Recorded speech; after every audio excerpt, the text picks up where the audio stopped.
international d'astronautique. Pour Alexandre Ananov, ça a été la grande aventure?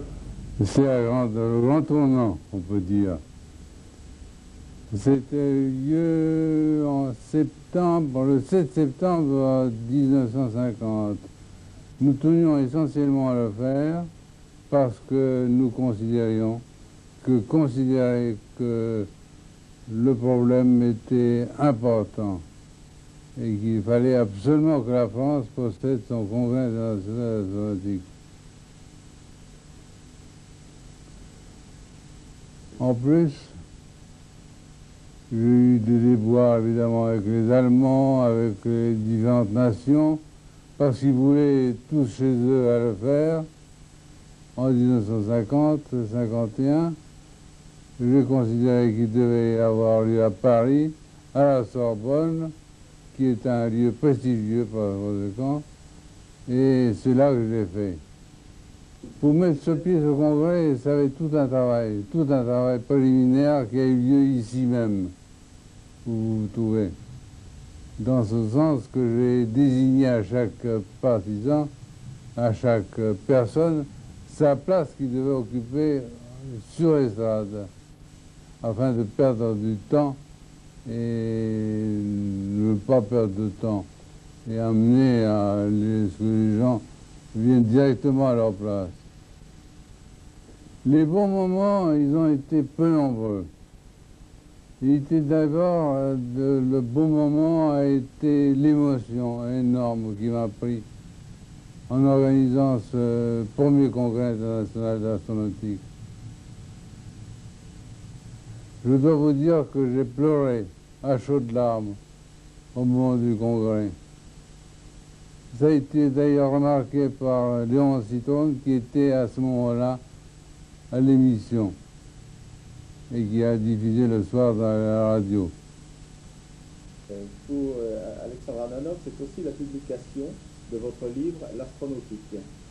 Oui, c'était toute l'histoire. Il y avait d'abord la difficulté de l'éditer. Il y avait Pierre Rousseau qui me l'a demandé.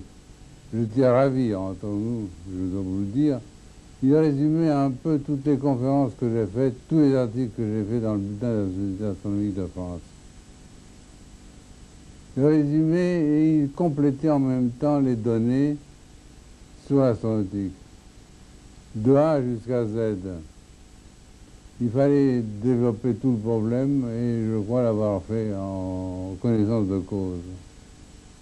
Il a eu beaucoup de succès, cet ouvrage, je peux vous le dire en toute humilité, en toute sincérité. Et il a été traduit en italien chez Garzanti. Je dois vous dire que Fayard, qui a édité cet ouvrage, l'a fait pas contre Rousseau, mais je parle dans ces détails, contre Pierre Rousseau, qui était hostile.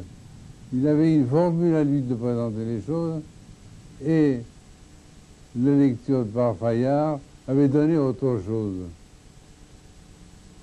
Il considérait mon ouvrage très bon, et mon Dieu, Rousseau ne partageait pas son point de vue. Il l'a partagé après. Il a reconnu ses torts. Il m'a écrit dans une longue lettre, que je conservais d'ailleurs, où il a parlé des déboires que j'ai eus, qu'il a eu lui-même, et les joies qu'il a eues de voir l'ouvrage paraître. La découverte, durant 3 ou 4 mois, durant l'exposition de l'université, j'ai dû faire 200 conférences. Et peut-être, j'ai écrit, je ne sais pas, 60 ou 80 articles, qui me faisaient vivre d'ailleurs, en parenthèse. Car les dépenses étaient énormes et on ne pouvait pas subvenir aux besoins. L'État me laissait me dépatouiller tout seul et j'étais obligé de trouver des moyens que je n'avais pas. C'est-à-dire les articles qui me permettaient de subvenir aux besoins de l'astronautique. L'astronautique, j'ai découverte un beau jour en feuilletant un ouvrage de Tsiolkovsky. Je peux vous commencer dès le début. Il y a eu Delmotte à la Société astronomique de France qui faisait toutes les traductions en russe, du russe en français, de tous les articles. Il me les envoyait d'office. Je suis tombé sur un ouvrage qui était trop long à dire, mais qui m'a mis la puce à l'oreille, qui m'a donné le déclenchement de l'opération. Et je me suis mis à m'occuper de l'astronautique. Voilà, est-ce que cela vous rappelle quelque chose? Ah oui, en 1950, j'ai eu la visite de M.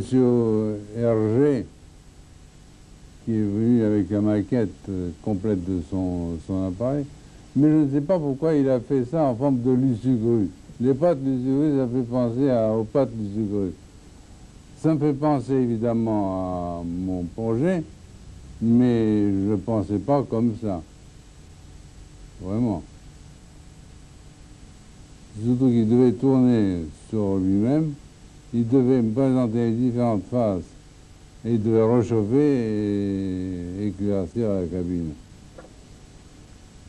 Ça ne s'est pas fait depuis, c'était une idée absurde probablement.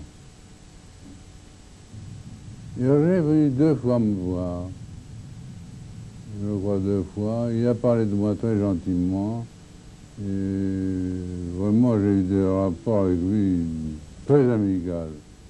Bien, il a construit sa cabine en partant de mon ouvrage, mais j'ai pris ensuite, j'ai pris mon ouvrage.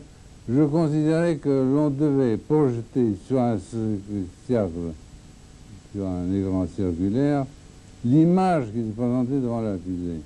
L'Arbel Ducrot en a parlé de la première fois, il m'a écrit une lettre me proposant l'article sur la fusée atomique devant fonctionner. Parce que je dois vous dire qu'à cette époque, en 1950, nous avions très peu d'éléments. Nous avions uniquement la fusée des feux d'artifice. C'était le seul existant, la seule, que nous connaissions et qui est pratique. La réalisation était simple, mais le principe était compliqué.